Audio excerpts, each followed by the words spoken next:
Alright, welcome back to Keith 60 Hotshot Adventures.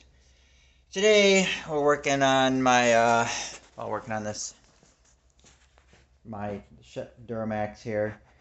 Recently pulled a bumper pull, and you'll see here, I got on this one hopefully that focuses to some extent. Basically a class 5 heavy duty hitch, and I had a triax, a 32 foot triaxle 8 lug enclosed trailer on here. It was a Universal Circus trailer I did a power only on out of Michigan to Ohio, and it was heavy. It was like 16,000 pounds heavy, and the tongue weight on it was excessive due to the way they had extras on the tongue. I almost turned down the load at that point, but I didn't, and the electrical on the trailer was bad, so it ended up blowing the running light fuse on the up front in the breakers fuse box up there, so I had to put a new 20 amp fuse in there to get my lights working again. And I had a problem with the hitch where I ended up with a minor gap up here. No fault to the hitch or anything. More or less when I installed it, I used some grade 8s, of course, 1/2 inch. And due to,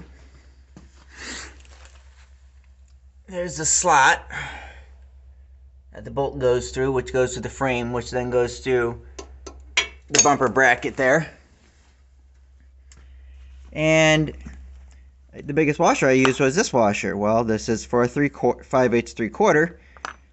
And then when you stick the 1/2 inch bolt through it, which you can tell there's a ton of extra space, so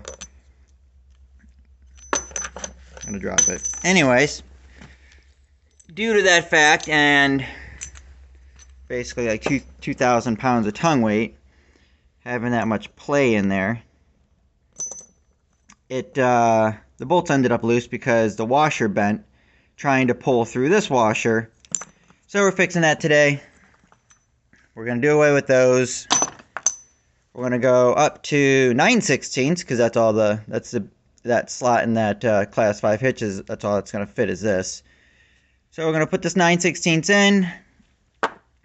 We're going to, sadly, 9/16 inch washer, when you put it on a 9/16 inch bolt, and I tried a few of them while I was up there at the store, when you put them on there, they were super loose. There was a lot of play.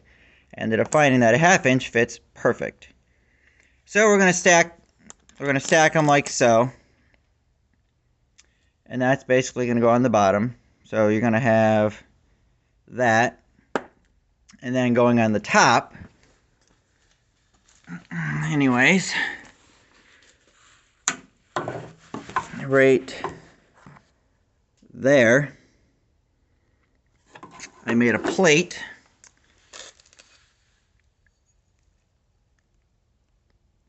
And that's going to sit on the top. Bolt's going to come up through. And then, of course, I'm going to use a 1/2 inch washer. Probably should go find me a 1/2 inch lock washer because this is probably loose on there. Nope, actually that fits properly. And torque it down. I'm going to probably go, I don't know, 80, 100 foot-pounds on it. And that's the only one. That's the only bolt I have a problem with on this. The other bolts came with the install kit, which you can't see. It's there. Let's see. Boom. Yep. So those bolts all came with the install kit. And then basically what's supposed to happen is bolt's supposed to go through here, goes through the frame, and then there was a nut on top. There was a nut on the top that was part of the bumper that everything's supposed to go through and bolt to, but that nut stripped out, so we just hammered it off. So that's what we're doing to fix it. We're going to upgrade the hardware, as we discussed. So that's going to be my fix for the rear bolt on this Class 5 hitch. I'm sure on newer trucks, from what I could find, like the new 3500 Rams, the new F450s, 550s, I was kind of Googling around to see what they got bolt-wise holding up their rear frames, because they're running 2.5 and 3-inch receiver hitches. I'm like, what are they running? What size? What bolt size is back there? Best I can find is basically like an M14 bolt, which is basically 9/16. I don't know if any, 550s and up, if they have a larger bolt, which I would assume, they're probably looking at 5/8, 3/4. But in my case, we're upgrading from half to 9/16 because that's all that's going to fit. And I'm not trying to drill that much steel. So, all right, that's just a one-off video for the night here of what we're working on.